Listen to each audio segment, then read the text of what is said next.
President Donald ട്രംപിൻ്റെ നയങ്ങൾ യുഎസിനെ തെറ്റായ ദിശയിലേക്ക് നയിക്കുന്നുവെന്ന് ഭൂരിപക്ഷ അഭിപ്രായം. NPR PBS ന്യൂസ് മാരിസ്റ്റ് സർവേയിൽ രാജ്യത്തെ 55% മുതിർന്ന പൗരന്മാരും രണ്ടാം ട്രംപ് ഭരണത്തിൽ രാജ്യം മോശമായ അവസ്ഥയിലേക്കാണ് നീങ്ങുന്നതെന്ന് പറയുന്നു. ഒന്നാം ട്രംപ് സർക്കാരിൻ്റെ ഇതേ സമയത്തെ പ്രകടനത്തെ അപേക്ഷിച്ച് പൗരന്മാരുടെ അതൃപ്തി 13% വർദ്ധിച്ചിരിക്കുന്നത്. റിപ്പബ്ലിക്കൻ പാർട്ടിക്കുള്ളിൽ പോലും ട്രംപിനുള്ള പിന്തുണയിൽ ഇടിവുണ്ടായെന്നും സർവേ പറയുന്നുണ്ട്. ഡെമോക്രാറ്റുകളിൽ 90% പേരും രാജ്യത്തിൻ്റെ പോക്കിൽ ആശങ്കാകുലരാണ്. രാജ്യത്തെ അഭിസംബോധന ചെയ്യുന്ന സ്റ്റേറ്റ് ഓഫ് ദി യൂണിയൻ വാർഷിക പ്രസംഗത്തിന് ട്രംപ് തയ്യാറെടുക്കുന്നതിനിടെയാണ് സർവേ ഫലങ്ങൾ പുറത്തുവരുന്നത്. എന്തുകൊണ്ടാണ് ട്രംപിനെതിരായ ഈ ജനവികാരം?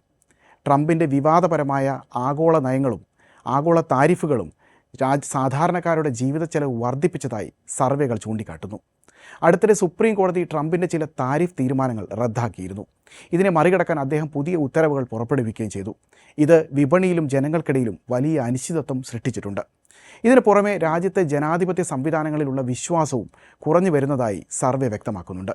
ചൊവ്വാഴ്ച ട്രംപ് കോൺഗ്രസിൽ നടത്തുന്ന അഭിസംബോധന തൻ്റെ നയങ്ങളെ ന്യായീകരിക്കാനും വരാനിരിക്കുന്ന മിഡ് ടേം തെരഞ്ഞെടുപ്പിൽ പാർട്ടിയുടെ അടിത്തറ ഭദ്രമാക്കാനുമാണ് ശ്രമിക്കുക.